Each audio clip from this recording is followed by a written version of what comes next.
I'm Bonnie Cha, Senior Editor at CNET.com, and today we've got a very special first look at the Motorola Droid for Verizon Wireless.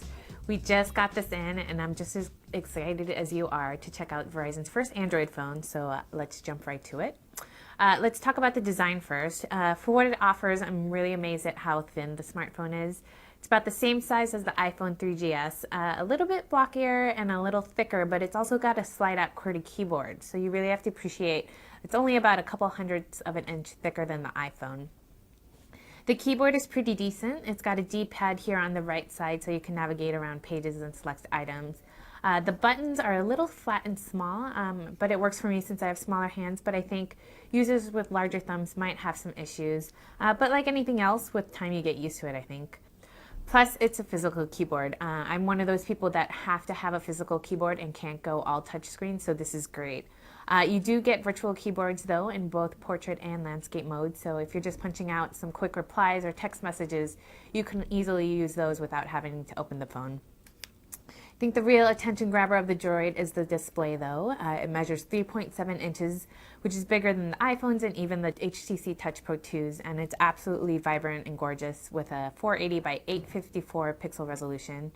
It's a capacitive touchscreen with a built-in accelerometer, so it'll change orientation when you rotate the phone. You can double tap on the screen now to zoom in and out of web pages, but it's not like the iPhone or Pre where you can use the pinch gesture to zoom.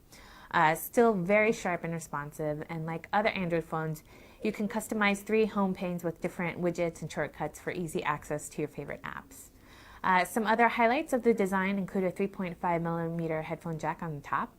On the right, there's a dedicated camera capture key, while the 5-megapixel camera is located on the back with a dual LED flash.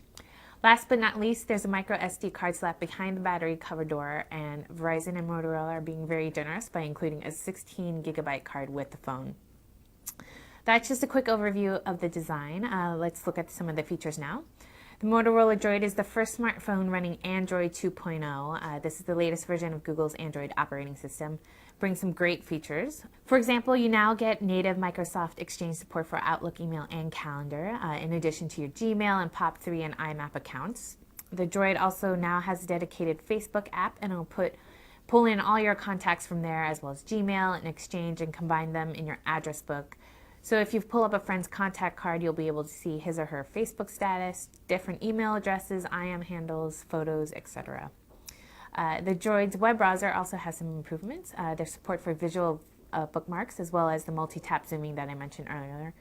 It doesn't have flashlight support, but it does have a plugin that will support Adobe Flash 10 Player whenever that's available. You can connect via Wi-Fi or Verizon's eVideo Rev A network, and you can open multiple windows, which is always great. Another new feature is Google Maps navigation. This app is still in beta, but it will provide voice-guided directions for free, as well as satellite views, so you don't have to pay a monthly subscription fee for a location-based service like Verizon's VZ Navigator, and in fact, VZ Navigator isn't even offered as an option on the Droid. Since I just got this phone, I haven't been able to test out the app, but I'll definitely cover it in my review, so you can check it for that. On top of all of that, you get the usual Android functions that we've seen on previous devices, such as Google Marketplace, which has about 12,000 apps now, support for Amazon MP3 store, and a dedicated YouTube app. In the time that I've had it and seen demos of the device, I've been really impressed by the speed of the device, and the design of the phone is really remarkable. The only thing I would have liked to see is maybe some changes to the music player, maybe world roaming capabilities. But Kent and I will be doing more in-depth coverage and analysis of the Motorola Droid, which you can check out in our full review. But I do have to say that the Droid definitely looks very promising, and I think it'll do well for Verizon. The Motorola Droid will be available November 6th for $199.99 with a 2-year contract. I'm Bonnie Cha, and this has been your first look at the Motorola Droid.